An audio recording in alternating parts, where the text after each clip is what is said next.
The Bataan Death March, a story of survival and sacrifice. On April 9, 1942, the largest surrender in American military history had just occurred. 76,000 Filipino and American soldiers stood exhausted, starving, and disease-ridden on the Bataan Peninsula in the Philippines, their ammunition spent, their hope extinguished. They had held out for 3 months longer than anyone thought possible, but now they faced their captors. What these men didn't know as they laid down their weapons was that their battle for survival was just beginning.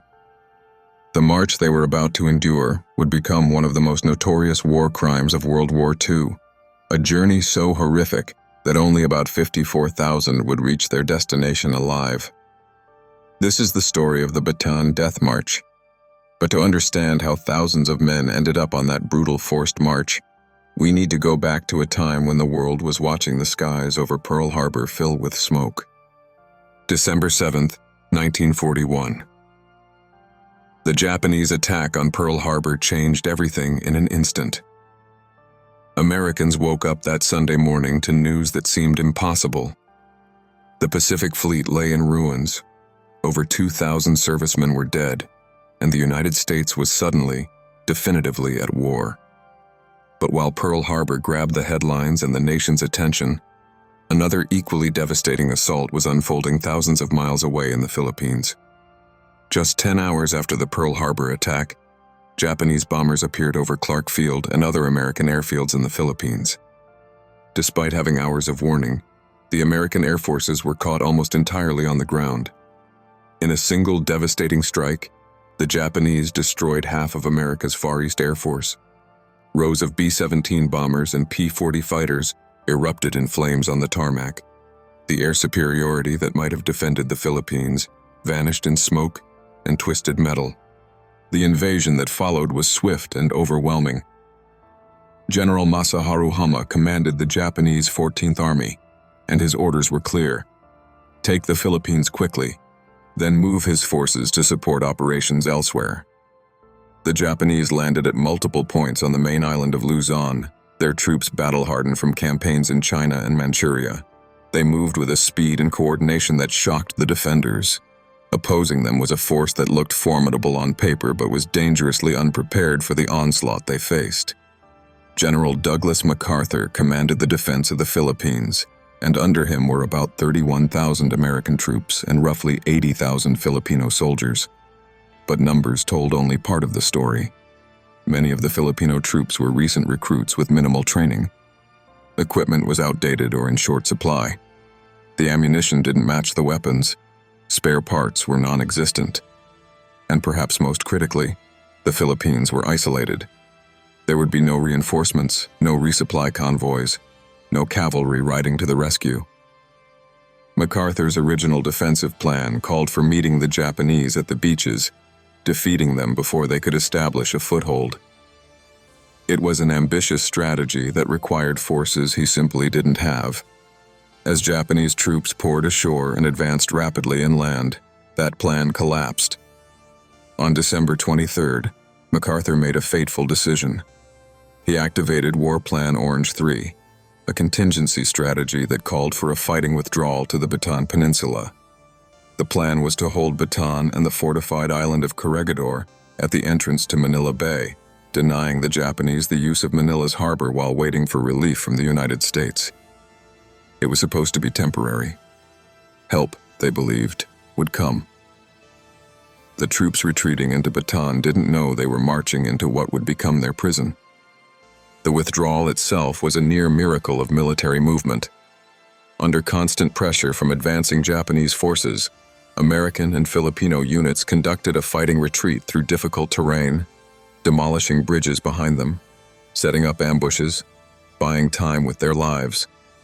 They funneled into Bataan, a mountainous, jungle-covered peninsula roughly 25 miles long and 20 miles wide. It was defensible terrain, but it was also a trap. There was nowhere to go but the sea, and the sea was controlled by the Japanese. As the troops dug into defensive positions across Bataan, a grim reality became apparent. War Plan Orange 3 had been designed assuming a garrison of about 43,000 men would hold Bataan for 6 months. Instead, nearly 80,000 soldiers and another 26,000 civilians had crowded onto the peninsula, and the supplies stockpiled for the defense were still in warehouses near Manila, now behind Japanese lines. The supply situation went from inadequate to catastrophic almost immediately. By early January 1942, the defenders of Bataan were on half rations. By late January, they were on quarter rations. Men were surviving on about 1,000 calories a day while fighting, digging, marching through jungles in tropical heat. They ate their pack animals. They ate monkeys, snakes, lizards, anything they could catch. Malaria swept through the ranks like wildfire. Dysentery followed. Then dengue fever. The jungle itself seemed to be waging war against them. Men grew gaunt, their uniforms hanging loose on skeletal frames. They developed what they grimly called the Bataan stare, a 1,000-yard look of exhaustion and hunger. Still, they fought. Through January and into February, they repulsed Japanese assaults, holding defensive lines that should have broken under the weight of enemy attacks. They called themselves the Battling Bastards of Bataan, making up a bitter little poem. We're the Battling Bastards of Bataan. No mama, no papa, no Uncle Sam, no aunts, no uncles, no cousins, no nieces, no pills, no planes, no artillery pieces, and nobody gives a damn. The feeling of abandonment grew with each passing week. They listened to their radios and heard about help coming, about convoys being assembled, about relief that was always just around the corner. President Roosevelt himself had promised that the Philippines would be defended. MacArthur issued stirring proclamations about holding until victory. But the men in the foxholes saw no ships on the horizon, no planes in the sky except Japanese ones. They didn't know that in Washington, a decision had already been made. The Philippines could not be held. Resources would go to Europe first, then to building up forces for an eventual counteroffensive in the Pacific. The men on Bataan had been written off. In March, MacArthur himself was ordered to escape to Australia. His famous promise, "I shall return," rang hollow to many of the men he left behind. They felt betrayed, sacrificed, forgotten. By early April, the end was inevitable. The troops were too weak to fight effectively, too sick to man all their positions, too starved to do more than barely function. They had held for 3 months, far longer than the Japanese had expected, far longer than anyone had a right to ask. But courage and determination couldn't overcome starvation and disease. On April 9, 1942, Major General Edward King, commanding the forces on Bataan after MacArthur's departure, made the agonizing decision to surrender. He did so against orders, knowing it would likely end his career, but unwilling to see his men slaughtered in a hopeless last stand. He met with Japanese officers at a mango grove and offered his surrender. When asked about the forces on Corregidor, King replied that he had no authority over them. He commanded only the forces on Bataan, and those forces were finished. The surrender was accepted. 76,000 men became prisoners of war in that moment. It was a staggering number, far more than the Japanese had anticipated. They had expected to capture perhaps 25,000 prisoners. Instead, they found themselves responsible for triple that number, many of them in desperate physical condition. The Japanese had made no preparations for such a massive influx of prisoners. They had no adequate food supplies staged, no medical facilities prepared, no transportation arranged, and critically, many Japanese officers and soldiers held deep contempt for anyone who surrendered. In their military culture, surrender was the ultimate dishonor. A soldier was expected to die rather than be captured. Many Japanese soldiers carried this belief to suicidal extremes throughout the war, fighting to the death rather than surrendering even when the situation was hopeless. Now they looked at these tens of thousands of Americans and Filipinos who had surrendered and saw not worthy opponents who had fought courageously against overwhelming odds, but disgraceful cowards who deserved no respect or mercy. The prisoners were gathered at various points on Bataan and told they would be marching to Camp O'Donnell, a facility about 65 miles north. Under normal circumstances with healthy troops, this would have been a challenging but manageable march, perhaps broken into several days with rest stops and adequate food and water. But these were not normal circumstances, and these men were far from healthy. They were already starving, already riddled with disease, already pushed beyond human endurance. What followed over the next days and weeks would shock the conscience of the world when the story finally emerged years later. The march began in chaos. The prisoners were organized into columns of roughly 100 men each and started walking. From the very beginning, the brutality was evident. Japanese guards beat prisoners with rifle butts, bamboo sticks, and fists for any perceived infraction or for no reason at all. Men who fell out of line were bayoneted or shot and left where they fell. The tropical sun beat down mercilessly, and water was scarce. When the columns passed wells or streams, prisoners tried desperately to break ranks to drink. Sometimes they were allowed a few frantic gulps. More often, they were beaten away or shot for leaving formation. One survivor later recalled watching men so desperate for water that they broke ranks despite knowing they would likely be killed for it. They died with muddy water on their lips. The physical suffering was compounded by deliberate cruelty. Japanese soldiers would halt columns in the blazing sun for hours, denying rest or water. Some guards seemed to take pleasure in the suffering, inventing new torments. They practiced what became known as the sun treatment, forcing prisoners to sit in the open without shade, without water, under the merciless Philippine sun until men collapsed from heat stroke. They conducted searching exercises where prisoners were forced to strip naked on the road while guards went through their possessions, confiscating watches, rings, pens, photographs, anything of value. The humiliation was as deliberate as the theft. Prisoners who had hidden Japanese money or souvenirs faced immediate execution. Men were beheaded with samurai swords in front of their fellow prisoners as examples. Others were used for bayonet practice while still alive. The violence was random and constant, creating an atmosphere of terror where any moment might bring sudden death. For the Filipino prisoners, the ordeal often proved even worse. Racial prejudice from the Japanese guards, who viewed Filipinos as inferior colonial subjects, meant they received even less food and more brutal treatment than their American counterparts. And while Americans might avoid detection by Japanese patrols in the countryside if they escaped, Filipinos faced the terrible calculation that escape might bring Japanese reprisals against their villages and families. Despite this, many Filipinos did help prisoners along the route. Civilians lined portions of the march route, trying to throw food or offer water to the passing prisoners until guards drove them away with rifle butts. Some Filipino families risked everything to hide escaped prisoners, protecting them for months or even years, despite the certain death that would come to them all if discovered. The march became a journey through hell marked by way stations of suffering. At Balanga, roughly 20 miles into the march, prisoners were herded into a fenced compound and left in the sun with no food or water. Men died there waiting to resume the march. At Orani, the lucky ones were packed 100 or more into boxcars designed for perhaps 30, then transported in suffocating heat with no ventilation to San Fernando. Men died standing up in those boxcars, their bodies held upright by the press of living prisoners around them. When the doors finally opened, the dead tumbled out onto the platforms. From San Fernando, those still alive faced another march of about 25 miles to Camp O'Donnell. By this point, men were walking corpses, moving through a haze of exhaustion and pain. Some were delirious from fever, kept moving only by the arms of companions who were themselves barely functioning.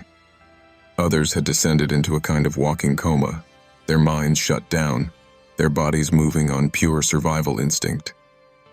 Throughout the march, small acts of heroism and compassion emerged from the horror. Stronger men carried weapons or packs for those who were failing, even though the extra weight might cost them their own lives. Officers shared the last of their water with enlisted men. Friends refused to leave wounded comrades behind. supporting them between them, knowing it slowed them all down and increased their own danger. American Army Chaplain William Cummings, who would later write about his experiences, moved up and down the columns giving what comfort he could, sharing his water, offering prayers, trying to keep men's spirits from breaking entirely. He coined a phrase during those terrible days that would become famous: "There are no atheists in foxholes." The bonds forged in combat strengthened rather than broke under the horror of the march. Men discovered reserves of courage they never knew they possessed, not for grand heroism, but for the simple dignity of helping a fellow human being survive another hour, another mile.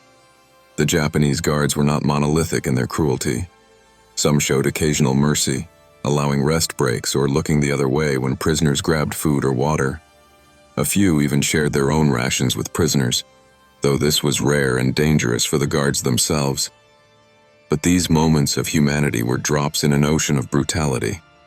The prevailing attitude among the guards ranged from indifference to active sadism, and the command structure did nothing to restrain the worst impulses. General Hama, the Japanese commander, later claimed he had no knowledge of the conditions on the march, that his subordinates had failed to inform him.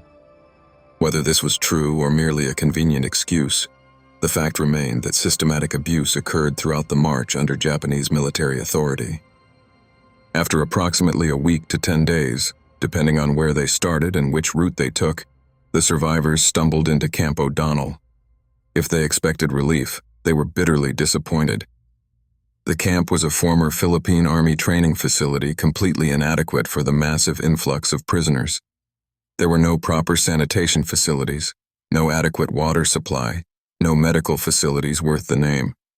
Prisoners were crammed into bamboo barracks or forced to sleep in the open. Dysentery, malaria, and other diseases that had plagued them on Bataan now exploded in the unsanitary, overcrowded conditions of the camp. Men died at a rate of dozens per day. Work details were formed to dig graves, but the dead accumulated faster than they could be buried. The stench of death hung over the camp. The exact death toll from the march and the immediate aftermath at Camp O'Donnell remains uncertain. Estimates vary, but approximately 600 to 700 Americans and between 5 and 10,000 Filipinos died during the march itself, or in the first weeks at Camp O'Donnell.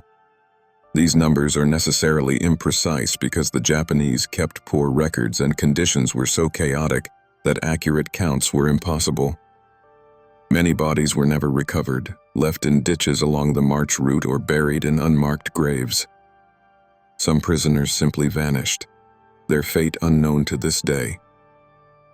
For every man who died, several others survived but were permanently damaged physically or psychologically. Tropical diseases left men with lifelong health problems.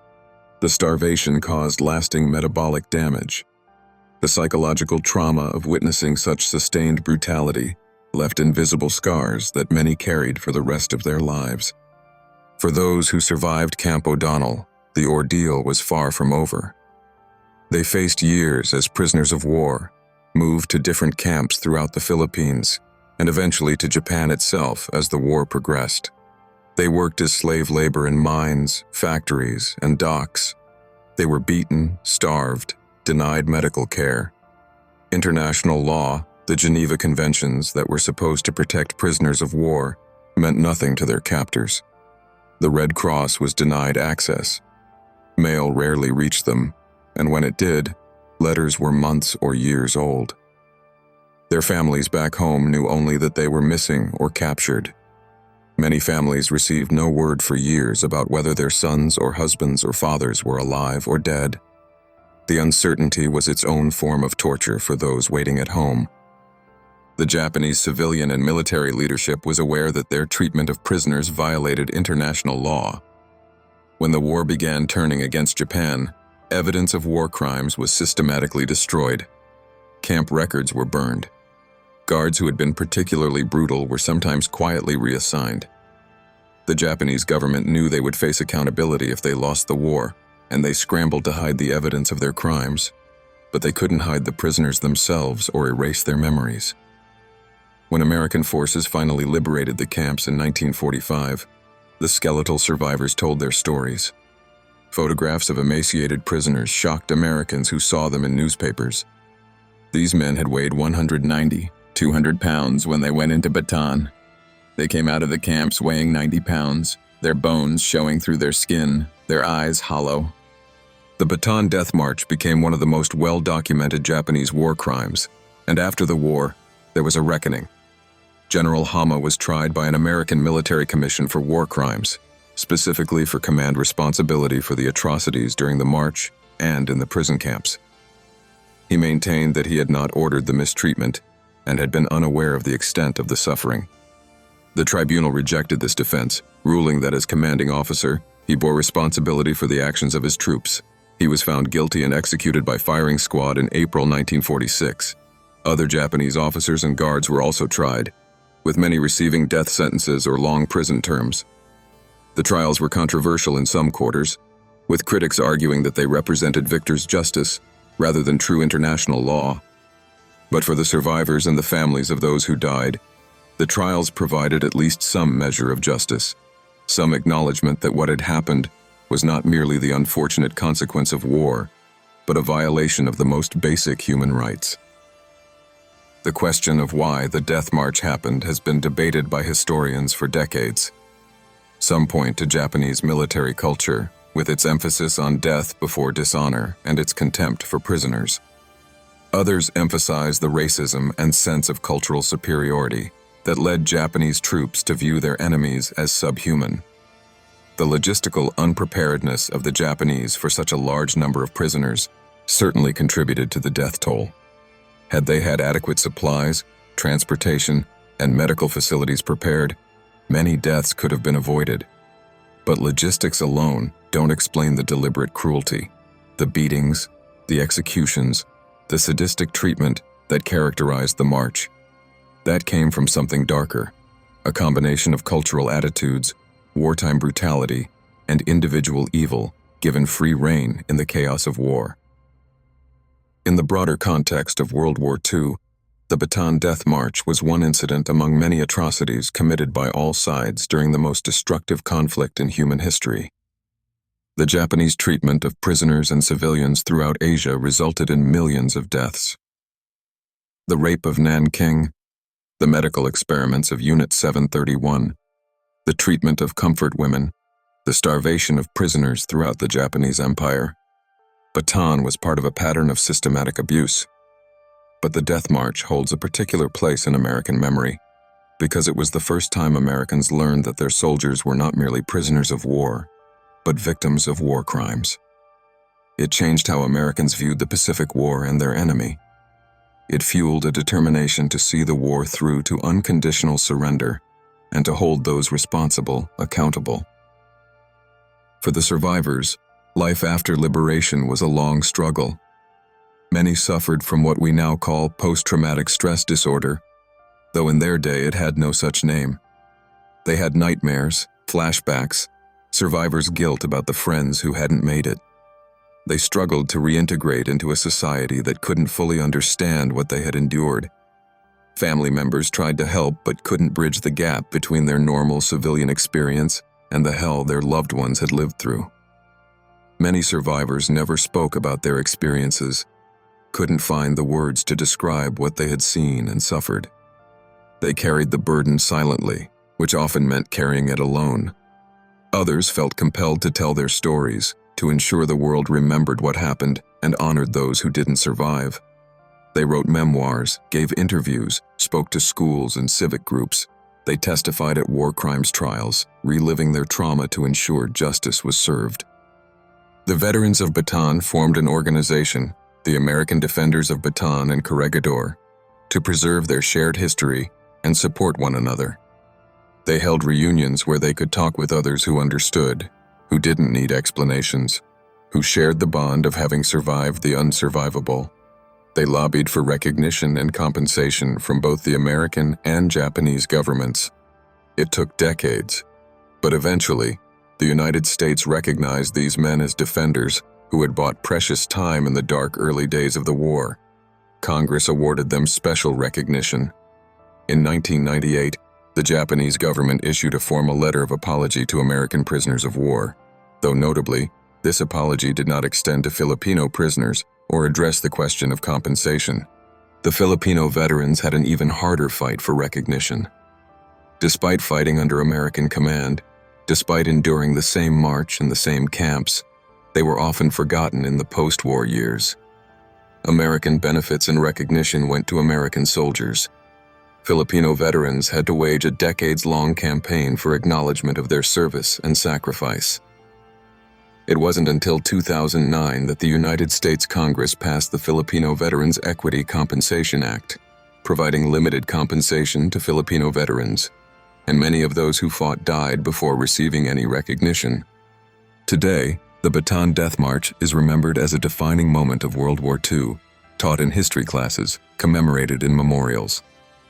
At the White Sands Missile Range in New Mexico, an annual Bataan Memorial Death March is held where military members and civilians hike 26 miles through the desert to honor the prisoners who endured the original march. Survivors attended these events for years, growing older and fewer with each passing year. The last survivors are now in their late 90s or have already passed, taking with them their first-hand memories of those terrible days. Soon there will be no living witnesses left, only the historical record and the stories passed down. The lessons of Bataan extend beyond military history. The Death March stands as a reminder of what happens when human beings are systematically dehumanized, when cultural attitudes of superiority meet the brutality of war, when laws and conventions meant to protect human dignity are ignored. It demonstrates both the worst of which humans are capable and the best, the cruelty of the guards, but also the courage and compassion of prisoners who helped one another survive. It shows that even in the darkest circumstances, some people choose decency and kindness, that the human spirit has a resilience that can endure almost unimaginable suffering. As we look back more than 8 decades, the Bataan Death March remains a powerful story of courage and sacrifice. Those men who marched were ordinary people thrust into extraordinary circumstances. They were farmers and factory workers, students and salesmen, who found themselves in uniform defending a distant archipelago most had never heard of before the war. They held out for months when they were supposed to fall in weeks. They endured a march that should have killed them all. They survived years in hellish prison camps. And when they finally came home, many spent the rest of their lives ensuring that their story, and the story of those who didn't make it home, would never be forgotten. They succeeded. We remember. We honor their courage. We mourn their suffering and the suffering of the thousands who never returned. And we carry forward their legacy, the knowledge that ordinary people are capable of extraordinary endurance, that the bonds of shared humanity can persist even through the worst that war can bring, and that bearing witness to both the evil and the good in human nature is essential to understanding our history and ourselves.